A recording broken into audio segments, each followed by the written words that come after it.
Welcome to RS academy. This is Sunil. ఈ video సెషన్లో మనం కెమిస్ట్రీకి సంబంధించి ఎంసెట్ సంబంధించి అటామిక్ స్ట్రక్చర్ యొక్క complete details one short video చూడబోతున్నాం. సో ఈ క్లాస్ మొత్తం కూడా ప్రీవియస్ ఇయర్స్లో అడిగిన క్వశ్చన్స్ బట్టి అండ్ ఈసారి వచ్చే క్వశ్చన్ ఎక్స్పెక్టేషన్స్ బట్టి టాపిక్స్ని డిస్కస్ చేసుకోబోతున్నాం స్టూడెంట్స్.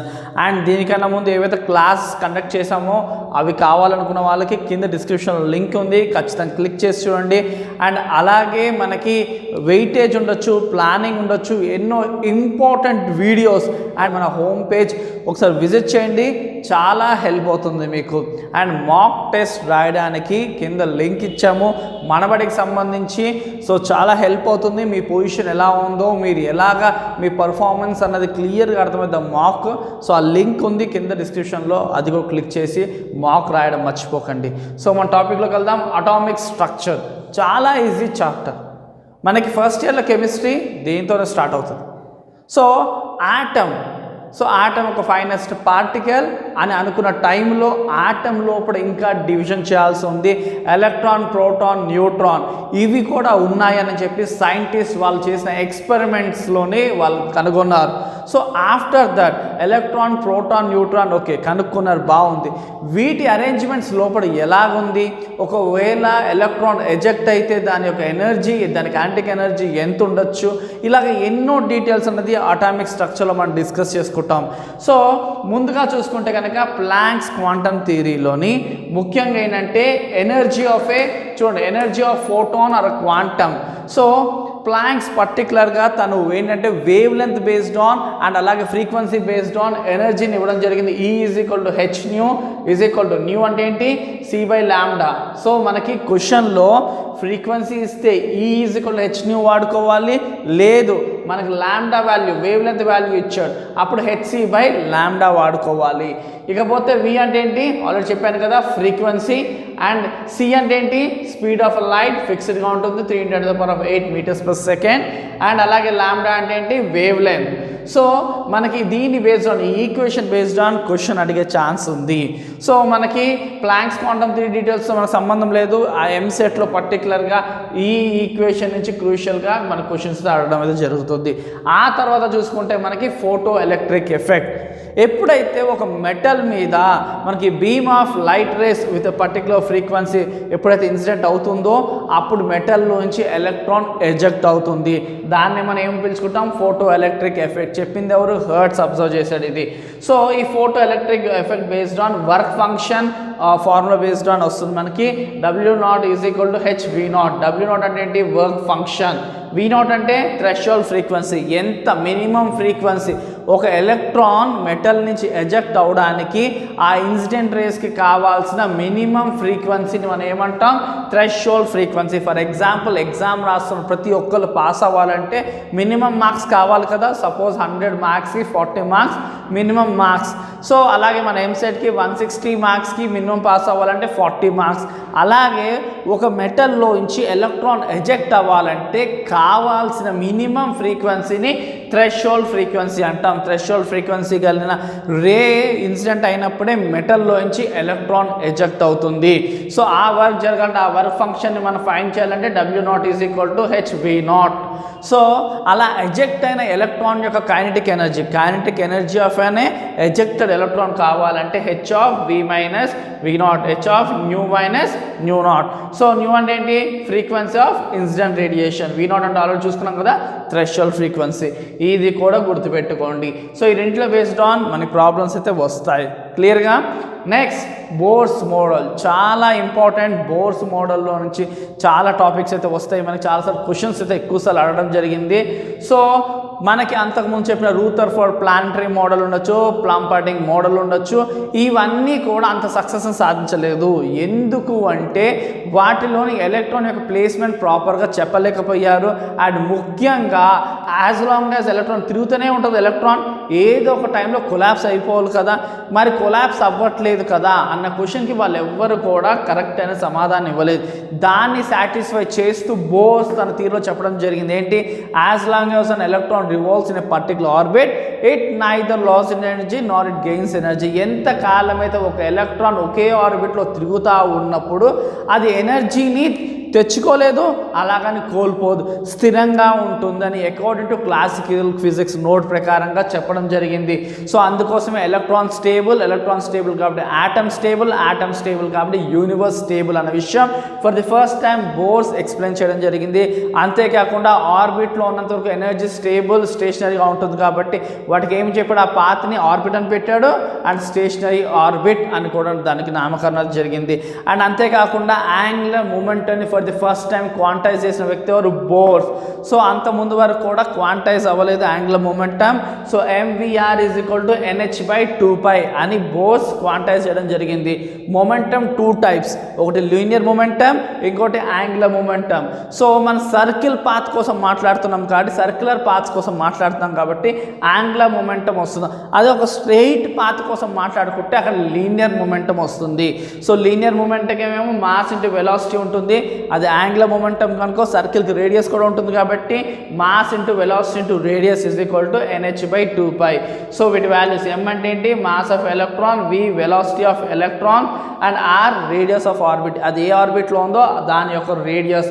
అండ్ n అనేది ఏంటి, number of orbit in which electron present.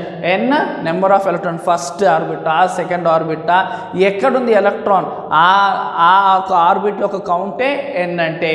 And ఆ తర్వాత సో ఎలక్ట్రాన్ ఎంతకాలం అయితే ఒకే ఆర్బిట్లో ఉంటుందో అంతవరకు ఎనర్జీ స్టేషనరీ బాగుంది.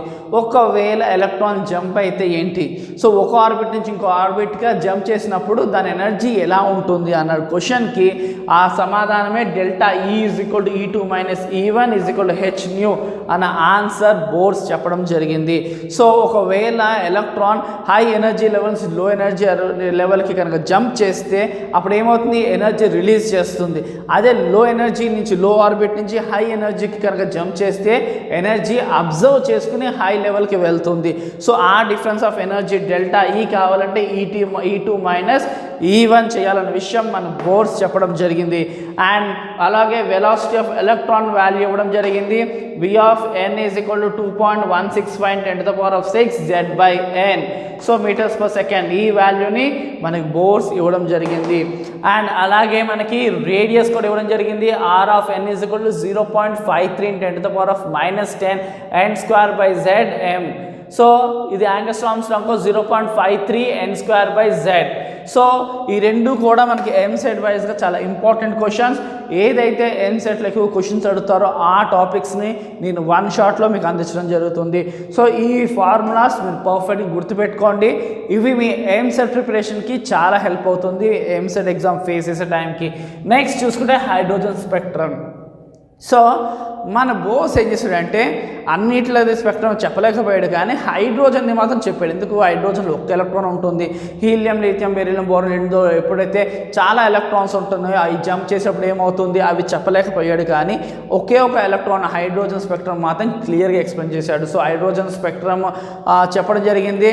అండ్ తను ఏంటంటే ముఖ్యంగా హీలియంది అవి చెప్పలేకపోవడం తన లిమిటేషన్ చూసుకోవాలనుకుంటే కొంచెం పైన చూసుకోండి. లిమిటేషన్స్ క్వశ్చన్స్ అన్నది కొంచెం అడిగాడు, కానీ రేర్గా అడిగాడు కాబట్టి అది ఒక్కసారి మీరు రిఫరెన్స్ చేసుకొని సరిపోతుంది.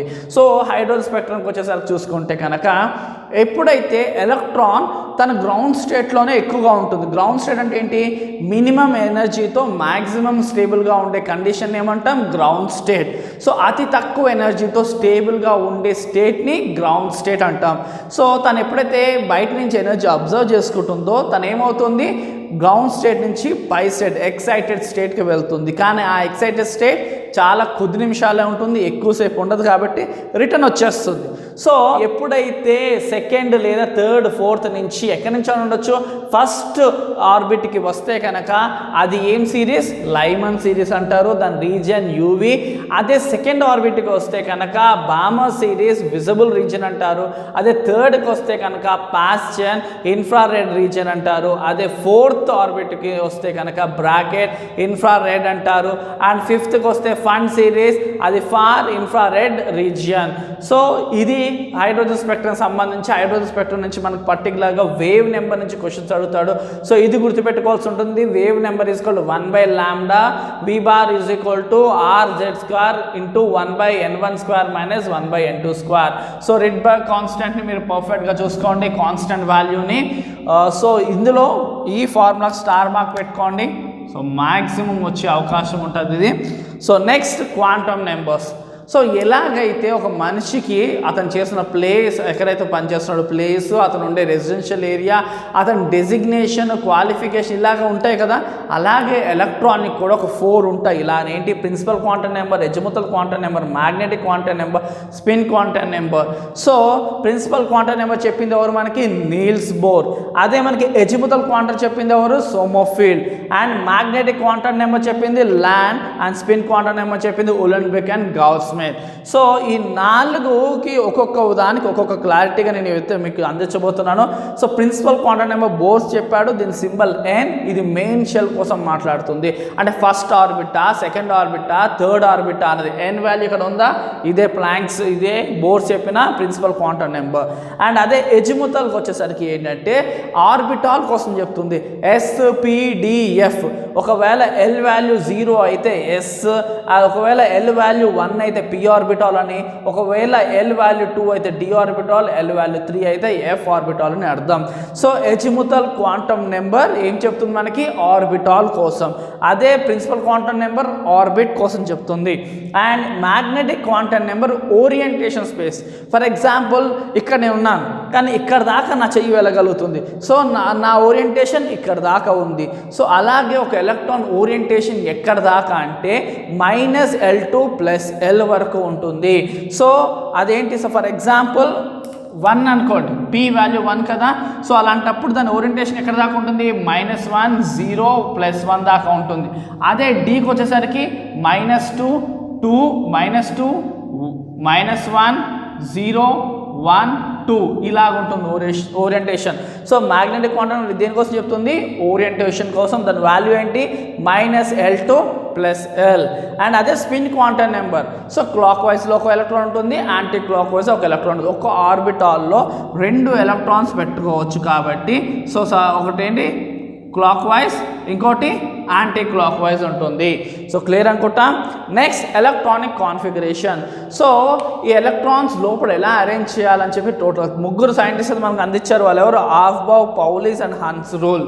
సో వీళ్ళు 3ని బేస్ చేసుకుని మనము ఆటమ్ లోపల ఉన్న ఎలక్ట్రానిక్ కాన్ఫిగరేషన్ని అర్థం చేసుకోగలుగుతాము. అందులో ఆఫ్బావ్ ఏం చెప్పాడు, electron occupies the lowest energy orbital available to them. So ఎప్పుడైనా కొన్ని చాక్లెట్స్ మీ దగ్గర ఉన్నాయనుకోండి, సో మీ దగ్గర 10 చాక్లెట్స్ ఉన్నాయి, అక్కడ ఒక 20 మెంబర్స్ ఉన్నారు. ఆ 10 చాక్లెట్స్లో ఫస్ట్ చాక్లెట్ ఎవరికి ఇస్తారు, అక్కడ ఉన్న వాళ్ళలో చిన్నపిల్లలు ఎవరో ఫస్ట్ వాళ్ళకే ఇస్తాం కదా. అలానే ఒక ఎలక్ట్రాన్ ఆటంలోకి ఎంటర్ అయినప్పుడు లోయెస్ట్ ఎనర్జీ ఆర్బిటాల్లో ఫస్ట్ ఈ ఛాన్స్ వస్తుంది. చూడండి, electron occupy the lowest energy orbital available to them. So least value ఉన్న ఆర్బిటాల్ ఏది, ఫస్ట్ దాంట్లోకి ఎలక్ట్రాన్ వెళ్తుంది. అండ్ నెక్స్ట్ చూసుకోండి, పౌలిస్ ఎక్స్క్లూజన్ ప్రిన్సిపల్ ఏంటి, no 2 electrons in an atom will have all the 4 quantum numbers same. ఎంత దగ్గర పోలికలు ఉన్న మనుషులైనా సరే, ఎంత ట్విన్స్ అయినా సరే, మనకేంటి చేతి రేఖలో డిఫరెన్స్ ఉంటుంది, అలాగే ఐరిస్లో డిఫరెన్స్ ఉంటుంది. అలాగే ఎంత ఎలక్ట్రాన్స్ ఒకే ఆటంలో పక్కపక్కన ఉన్నప్పటికీ ఈ 4 క్వాంటమ్ నెంబర్స్ సేమ్ ఉండవు. అట్లీస్ట్ స్పిన్ క్వాంటమ్ నెంబర్లో అన్న వేరియేషన్ వస్తుంది. ఒకటేమో క్లాక్ వైజ్ ఉంటే, ఇంకోటి యాంటీ క్లాక్ వైజ్ డైరెక్షన్లో ఉంటుంది. ఇకపోతే హన్స్ రూల్కి వచ్చేసరికి no electron pairing will takes place until unless all the available degenerate orbitals occupies each electron. Pairing అన్నది ఇప్పుడు మనకేంటి, ఒక ఆర్బిటాల్లో 2 ఎలక్ట్రాన్స్ పెట్టచ్చు కదా. ఆ 2 ఎలక్ట్రాన్ ఇవ్వాలి అంటే ఉన్న డీజనరేట్ ఆర్బిటాల్స్ అందరికీ కనీసం ఒక్కొక్క ఎలక్ట్రాన్ వచ్చిన తర్వాతనే రెండో ఎలక్ట్రాన్ ఇవ్వాలి. సో హాఫ్ బాయ్ ఏం చెప్పాడు, లీస్ట్ దానికి ఫస్ట్ ఎలక్ట్రాన్ వెళ్తుంది. అండ్ పౌలిస్ ఏం చెప్పాడు, దానికి కూడా ఏ రెండు ఎలక్ట్రాన్స్ కూడా 4 క్వాంటమ్ నెంబర్స్ సేమ్గా ఉండదు. అదే హన్స్ ఏం చెప్పాడు, పేరింగ్ రెండో ఎలక్ట్రాన్ ఎప్పుడు ఇస్తాము, ఉన్న అన్ని రీజనరేట్ ఆర్బిటాల్స్కి ఒక్కొక్క ఎలక్ట్రాన్ వచ్చిన తర్వాతనే పేరింగ్ అనేది స్టార్ట్ అవుతుంది. సో ఇది టోటల్గా అటామిక్ స్ట్రక్చర్ కోసం. సో మీరు దీంతో పాటుగా ఒకసారి లిమిటేషన్ ఆఫ్ హైడ్రోజన్ స్పెక్ట్రమ్ కూడా చూసుకోండి. అండ్ ఖచ్చితంగా మన ఛానల్ ఎవరైనా సబ్స్క్రైబ్ చేసుకోవద్దు, ఖచ్చితంగా సబ్స్క్రైబ్ చేసుకోండి. ఎయిమ్స్కి సంబంధించి మనం క్లాసెస్, ఫ్రీ ఆన్లైన్ క్లాసెసే కాదు, వెయిటేజ్ ఉంది. అండ్ మీకు గైడెన్స్, ప్లానింగ్ అన్నీ కూడా మన ఛానల్ నుంచి అందుతుంది. కాబట్టి మీ లైక్స్ మాకు ఎంతో బూస్ట్ అందిస్తుంది. రీచ్ ఎక్కువ ఉండే విధంగా మీ ఫ్రెండ్స్కి షేర్ చేయండి. ఎంత ఎక్కువ రీచ్ ఉంటే మేము అన్ని ఎక్కువ వీడియోస్ మీకు అందించడానికి మా మీద బాధ్యత పెరుగుతుంది. కాబట్టి ఖచ్చితంగా సబ్స్క్రైబ్ చేసుకోండి students. Thank you for watching. Do షన్ సబ్స్క్రైబ్ అవర్ ఛానల్.